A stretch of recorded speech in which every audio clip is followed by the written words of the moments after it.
राम शिंदे यांची विधान परिषदेच्या सभापतीपदी निवड झाल्यानंतर नांदेडमध्ये त्यांचा सत्कार, धनगर समाज आणि महायुतीच्या वतीनं सत्काराचं आयोजन। सिंहगडावर परदेशी पर्यटकाला शिव्या शिकवणाऱ्या तरुणांविरोधात गुन्हा दाखल, तर पुणे ग्रामीण पोलिसांकडून टवाळखोर तरुणांचा शोध सुरू। व्हिडिओ सोशल मीडियावर व्हायरल झाल्यानंतर गुन्हा दाखल।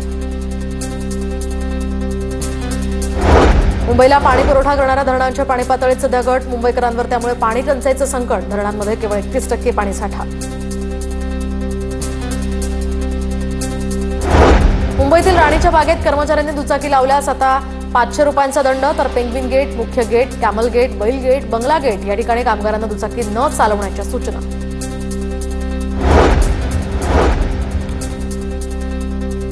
तर मुंबईमध्ये आतापर्यंत 13%च नालेसफाई, पालिका अभियंते उद्यापासून नालेसफाईचा आढावा घेणार। पावसाळ्यामध्ये उद्भवणाऱ्या समस्यांसंदर्भात नियोजन करून तोडगा काढण्याचे आयुक्तांचे आदेश।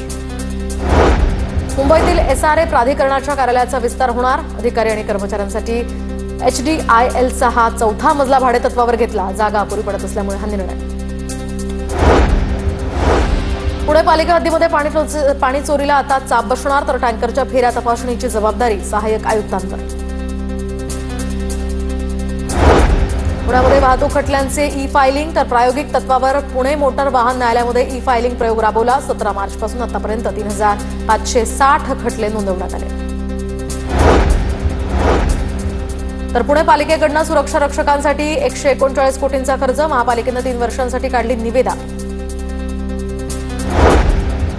पुण्यातील गोखले नगरमध्ये ज्येष्ठ महिलेचे दागिने चोरट्यानं लंपास केल्याची घटना, चोरट्यांविरुद्ध चतुर्शृंगी पोलिसात गुन्हा दाखल, या प्रकरणी पोलिसांकडून अधिकचा तपासही सुरू। पुण्याच्या लोहगाव परिसरामध्ये रिक्षा चालकाकडून महिलेशी गैरकृत्य, फरार झालेल्या रिक्षा चालकाविरोधात न्यायभंग केल्याप्रकरणी गुन्हा दाखल। पुण्याच्या हडपसर भागामध्ये दहशत माजवणारा गुंड टिपू पठाणची पोलिसांकडून काढली धिंड, तर टिपू पठाणवर महिलेची जमीन हडपल्याप्रकरणी झाला होता गुन्हा दाखल।